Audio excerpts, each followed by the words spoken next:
Для сотрудников управления внутренних дел сегодняшний рейд ничем не отличается от других. Водители маршрутных такси, занимающихся перевозкой пассажиров, проверяют на наличие разрешительных и сопроводительных документов. Проводятся мероприятия, направленные на изучение правоустанавливающих документов у водителей общественного транспорта, а именно это путевой лист, договор, технический годовой осмотр и водительское удостоверение соответствующей категории.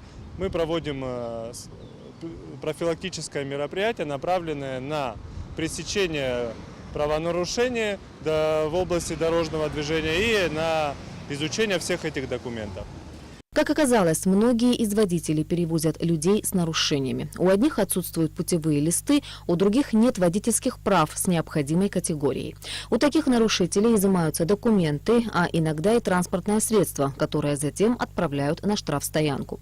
Что касается изменения тарифов за проезд, то во время рейда сотрудники УБЭПа и депутаты городского собрания предупреждали водителей маршрутных такси о незаконности увеличения цены до 20 рублей.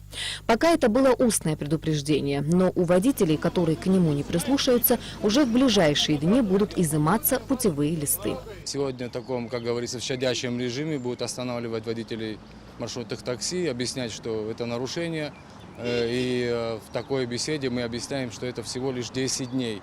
Я, наверное, рано этом говорю, но все-таки скажу, в течение 10 дней будет подорожание по топливу. В России поднялось, у нас достоверные факты. И хотя бы вот эти, на уступки не идут, водители упираются, ругаемся. Будем, как говорится, коса на камень. Посмотрим, что произойдет.